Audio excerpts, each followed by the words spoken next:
अस्सलाम वालेकुम, मैं हूँ रिजवान अशरफ। इस वक्त अरब खत्े की जो सूरत हाल है ईरान इसराइल अमेरिका की जंग के बाद, वो बड़ी ख़तरनाक और खौफनाक है। ऐसे में पूरा अरब खत्ता जो है, पूरा जो अरब ममालिक का रीजन है, वो ख़तरे में आ चुका है, जंग की लपेट में आ चुका है। और उनके ऊपर भी हमले हो रहे हैं ईरान की जानब से, इस आड़ में कि वहाँ पर अमरीकी फ़ौजी अड्डे मौजूद हैं और अमरीकी फ़ौजी अड्डों की मौजूदगी ईरान के लिए बहुत बड़ी थ्रेट है। ईरान का दावा क्लेम है कि वहाँ से हमले होते हैं, जिसकी वजह से वो जवाबन वहाँ पर हमले करते हैं।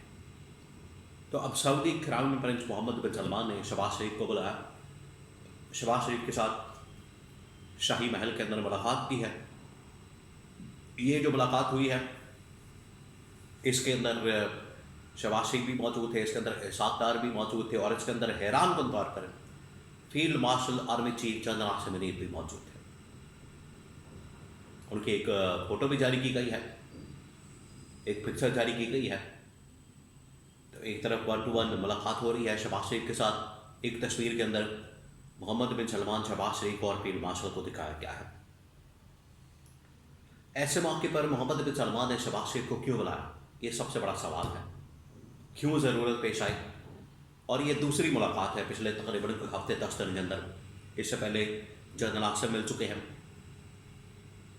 डिफेंस मिनिस्टर सऊदी अरब के शहजादा खालिद बिन सलमान, और अब ये दूसरी बड़ी मुलाकात हुई है शहबाज शरीफ की मोहम्मद बिन सलमान के साथ। चंद घंटों का एक दौरा था, टूर था, और टूर करके वापस आ गया। इसके अंदर क्या डिस्कस किया गया, ये मुलाकात क्यों इस वक्त फोकस बनी हुई है, क्यों सेंट्रल इस वक्त फोकस अटेंशन बनी हुई है, इसके बारे में बड़ी अहम मालूमात मेरे पास मौजूद है, वो आपके साथ में शेयर करता हूँ। देखिए, इस वक्त जो पाकिस्तान की गवर्नमेंट है, ख़ास तौर पर पाकिस्तान की जो मौजूदा हुकूमत है, वो बुरी तरह से फंस गई है। उन्हें समझ नहीं आ रही इस वक्त अब क्या करें। सऊदी अरब के साथ खड़े हो, अमेरिका के साथ खड़ा होना इससे मुराद होगा, इसराइल के साथ खड़ा होना इससे मुराद होगा। अमेरिका और इसराइल के साथ खड़े होंगे, पाकिस्तान के पब्लिक का प्रेशर आएगा, लोगों का प्रेशर आएगा। और अगर ईरान के साथ खड़े होते हैं या ईरान सऊदी अरब में दोनों में से किसी एक के साथ खड़े होते हैं, तो पाकिस्तान के अंदर जो शिया सुन्नी फसादात हैं, शिया सुन्नी जो सेंटिमेंट है, शिया सुन्नी जो जज्बात है, वो भड़कने का खदशात मौजूद है। क्या किया जाए? फिर अमेरिका और इसराइल की नाराज़गी भी मोल लेनी पड़ेगी ईरान के साथ खड़े होने की सूरत में। क्या किया जाए? इस वक्त ये पाकिस्तान की गवर्नमेंट पूरी तरह से फंसी हुई है, उनको समझ नहीं आ रही। और उधर मोहम्मद बिन सलमान के साथ ये शहबाज शरीफ ने भी, जनरल आसिम ने भी एक दिफाई मुआहदा किया था, डिफेंस डील की थी, जिसके मुताबिक सऊदी अरब के ऊपर हमला, पाकिस्तान के ऊपर हमला, पाकिस्तान के ऊपर हमला, सऊदी अरब के ऊपर हमला। पाकिस्तान के ऊपर हमला होता है नहीं होता, अफगानिस्तान ने हमला किया, अफगानिस्तान के साथ जंग छड़ी, तो उसमें तो सऊदी अरब नज़र नहीं आया। अब सऊदी अरब के ऊपर हमला हुआ तो पाकिस्तान से डिमांड की जा रही है, और पाकिस्तान ने भी आगे से डिमांड रखी। पहले वो डिमांड मैं आपको बता देता हूँ, फिर अब जो मुलाकात के अंदर डिस्कशन हुई वो आपको बताता। इससे पहले जो फील्ड मार्शल की मुलाकात हुई मोहम्मद बिन सलमान, ये उनके भाई छोटे खालिद बिन सलमान जो डिफेंस मिनिस्टर हैं सऊदी अरब के, उनके साथ जो मुलाकात हुई, उसमें उस डील के हवाले से बात की गई, उस डील के ऊपर अमल दरामद के हवाले से, इम्प्लीमेंटेशन के हवाले से। आप उसके ऊपर अमल दरामद करें, इम्प्लीमेंटेशन करें, अपनी फ़ौजें सऊदी अरब की हिफाजत के लिए भेजें।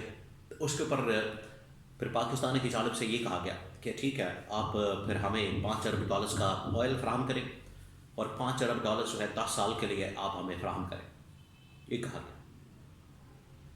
इसके ऊपर बड़ी बात हो रही है कि अब सऊदी अरब फंस गया है। तो अगर ये डिफेंस डील होती, डिफेंस डील के ऊपर अमल दरामद करना होता, डिफेंस डील के ऊपर इम्प्लीमेंटेशन करनी होती, तो फिर ये डिमांड क्यों सामने आती?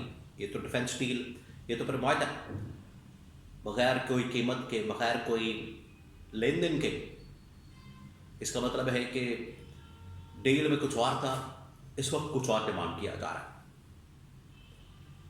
اس وقت جو ڈیمانڈ کیا جا رہا ہے اس کے بارے میں مختلف خبریں ہیں، مختلف تھیوریز کام کر رہی ہے. کانسپریسی 2-3 ہے.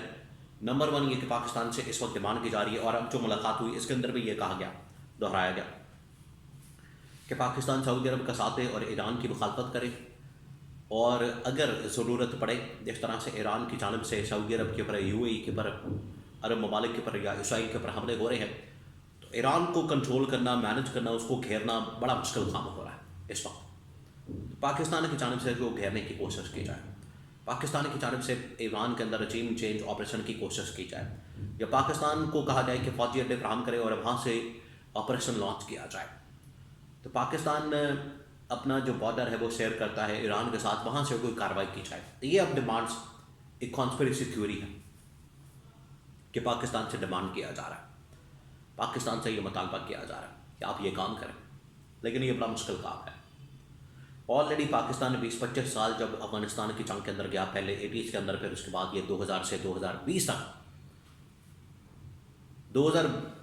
2020 والی یہ جو 20 سال کا عرصہ ہے، اس کی اگر آپ مثال لیں تو اربوں نہیں کھربوں ڈالرز کا ایک تو پاکستان کو نقصان ہوا، پھر کئی پاکستانی اس میں شہید ہوئے، پاکستان کی عوام، لوگ، خواتین، بچے، بزرگ، نوجوان، پھر فورسز کے، فوج کے، ملٹری کے لوگ شہید ہوئے.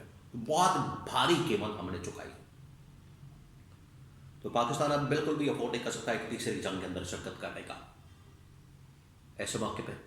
اور اس کے ساتھ اس وقت جو ہے اس کے ساتھ بھی کچھ اسی طرح کے مذہبی فرقہ وارانہ جذبات جڑے ہیں، لیکن یہاں پر جو مذہبی اور فرقہ وارانہ جو جذبات ہیں وہ زیادہ گہرے ہیں. یہاں پر شیعہ سنی فسادات، شیعہ سنی جذبات وہ بھڑکنے کا خدشہ موجود ہے. اگر ایران کے اوپر کوئی حملہ کیا جاتا ہے یا ایران کے خلاف کوئی کارروائی کی جاتی ہے، یا ایران کے اوپر کسی قسم کا ایڈوینچر کیا جاتا ہے، اور اسرائیل یا امریکہ کی طرف اگر آپ کھڑے ہو جاتے ہیں، ابھی تک جو پالیسی ہے ابھی تک کی ٹھیک ہے، وہ اسمارٹ ہے، وہ بڑی کیلکولیٹڈ ہے. آپ نے امریکہ اسرائیل کو بھی خوش کر کے رکھا ہو، یا امریکہ کو کہہ لیں، اور ایران کے ساتھ بھی دوستی ہے، عرب ممالک کے ساتھ بھی دوستی ہے. تو ابھی بڑی اسمارٹلی اپروچ کے ساتھ جو پاکستان کی اسٹیبلشمنٹ چل رہی ہے. لیکن ایک سائڈ لینا، ایک طرف کھڑے ہونا، وہ پاکستان کے لیے بڑی نقصان دہ ثابت ہو سکتی ہے. اور یہی وہ بار بار ڈیمانڈ کی جا رہی ہے، اور پاکستان اس میں سے لے کر کے نکلنا چاہتا ہے کہ ہم اس میں ڈائریکٹ نہ چلے جائیں. اور عمران خان بھی یہی ڈیمانڈ کرتا رہا.